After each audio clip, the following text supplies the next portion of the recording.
Louvado seja nosso Senhor Jesus Cristo. Nós vamos dar continuidade à nossa Suma Teológica, primeiro volume de Tomás de Aquino. Estamos na questão terceira, sobre a simplicidade de Deus, o artigo 8º. Nós estamos, então, no artigo 8º, Deus estaria na composição dos outros seres. É o nosso 20º encontro. Mas para fazer a leitura, nós estamos recorrendo à Suma contra os Gentios. Vamos trabalhar o capítulo 26 hoje. São Tomás de Aquino, na Suma contra os Gentios, começa afirmando, é a continuidade do último encontro: a geração é a via para o existir, é o vir a ser. Deus criou tudo do nada. Quando ele cria, aquilo que não existia vem a ser. Então, a geração é uma característica das criaturas que não existiam e vem a ser. A corrupção é a via para o não existir, para o não ser. Porque aquele que foi gerado, que veio a ser, é também aquele que, num determinado momento, deixa de existir, porque está numa questão temporal. Então, ele se torna não ser. A forma não é o termo da geração, não é o termo do vir a ser. A forma não é a privação, não ser. Né? Então, alguma forma não faz o existir, né? Isto é, um vir a ser. Não se diria que é gerado aquilo que recebe tal forma. Porque ao receber tal forma, nós não podemos dizer, né, que é gerado. O que é gerado não recebe tal forma. Então, se Deus fosse o ser formal de todas as coisas, resultaria então que ele seria o termo da geração. Mas isso é um argumento falso. Pois Deus é eterno e, por isso, não é o ser formal de todas as coisas. Porque o ser formal vinha a ser e também o não ser. É uma realidade temporal, está no tempo, não na eternidade. Deus é eterno. Implicaria que cada coisa seria eterna se nós considerássemos a tese, né, de que Deus eterno seria ser formal de todas as coisas. Então, essas ser de todas as coisas que seriam gerados pelo Deus, implicaria que essa coisa seria eterna, e não é eterna. Os seres são temporais. E se fosse eterno, não haveria geração, o vir a ser, e a corrupção, o não ser. Porque vir a ser e não ser faz parte das criaturas, não do Criador. Visto que, se existem as coisas, é necessário, pelo fato da existência, que o existir pré-existe, seja novamente adquirido.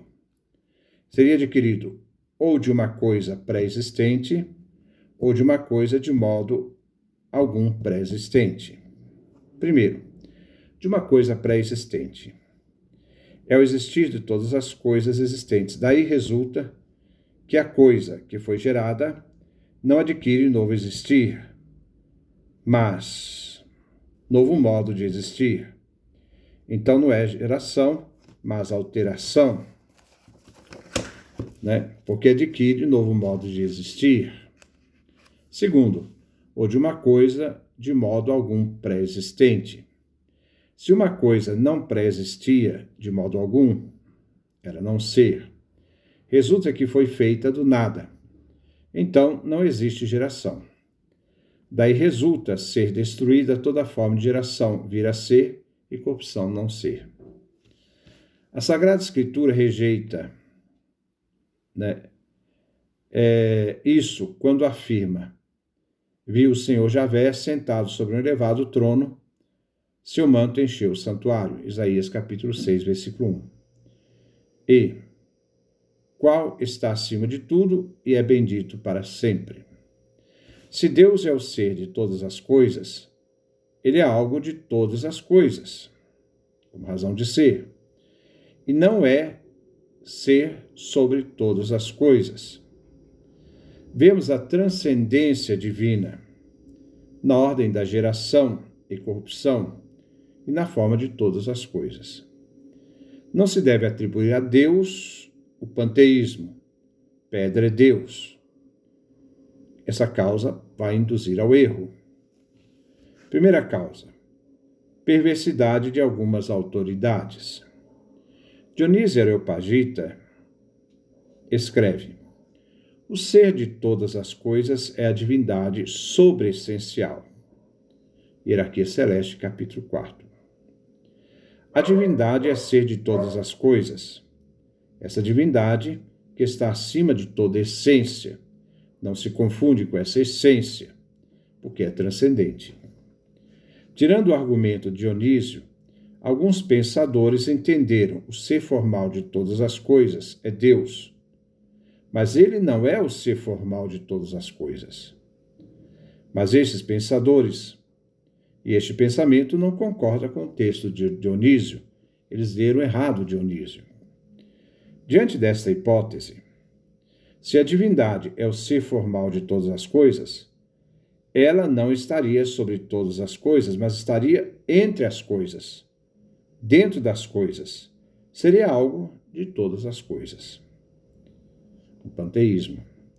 Quando se diz que a divindade está sobre todas as coisas, significa que sua natureza é distinta de todas as outras coisas criadas e geradas e colocada acima delas. Daí resulta o erro quando se afirma que a divindade é o ser de todas as coisas. Mostra que a divindade se encontra em todas as coisas, adquirindo uma semelhança de ser divino. As coisas foram criadas do nada. Então, se elas foram criadas do nada, essa realidade dos seres que foram criados, não em nenhum momento podem impedir a concepção da transcendência divina que não se mistura em todas as coisas. Dionísio exclui este entendimento, de que Deus seja o próprio ser formal de todas as coisas, pois a natureza de Deus está sobre todas as coisas, transcendente, e é distinto de todas as coisas, eles não se confundem com as coisas. Então é impossível que Deus seja o ser pelo qual cada coisa é formalmente, de forma formal. No outro texto, Dionísio nega a interpretação desses pensadores. Ele diz: não há contato, entretanto, entre todas as coisas, nem natural, algo de todas as coisas, de Deus com as outras coisas. Isto é, Deus é totalmente transcendente. Ele fala isso nos Nomes Divinos, capítulo 2. A segunda causa que levou os pensadores ao erro de achar que Deus é causa formal de todas as coisas é a deficiência da razão. O ser divino existe sem adição, nada se acrescenta a Deus. Nada se acrescenta a Deus. Não só no pensamento, mas também na natureza das coisas. E sem capacidade de acrescentar alguma coisa em Deus. Então Deus não tem nenhuma adição. Deus é Deus, nada nele se acrescenta. Coisa que acontece com as criaturas. Deus não recebe adição e não pode receber adição. Daí se conclui que Deus não é um ser comum, que se adiciona algo. Deus é um ser próprio, ele é o que é. E assim Deus se distingue de todos, porque nada pode ser acrescentado a ele. A terceira causa, que induziu ao erro os pensadores de achar que Deus é causa formal de todas as coisas, é a consideração da simplicidade divina. Deus não é composto, nós já vimos. Deus é simples, é algo perfeitamente subsistente, dá existência a todas as coisas a partir do nada, mas nada ele subsiste por si mesmo. E que, ao considerarem que o que é o mais simples em nós não é uma coisa completa, mas é uma parte da coisa. A quarta limitação, o erro dos pensadores foi: é o modo de falar quando se diz Deus está em todas as coisas. Eles não entenderam. Deus não está nas coisas como se fosse algo da coisa. Deus está nas coisas como causa da coisa, causa eficiente.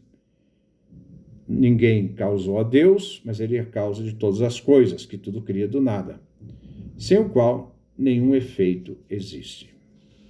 Então, a partir desse momento que nós vimos a matéria e a forma, a partir da Suma contra os gentios, nós vamos poder fazer a leitura, então, desse oitavo artigo, da questão terceira. Entraria Deus na composição dos outros seres? Com essa exposição da Suma contra os gentios, nós vamos ter um pouquinho mais de orientação para nos ajudar a entender o que São Tomás de Aquino fala neste último artigo oitavo da questão da simplicidade de Deus. Que Deus nos dê a sua graça, a inteligência, o discernimento, para que tenhamos a sabedoria para bem dirigir nossa vida, nossos pensamentos.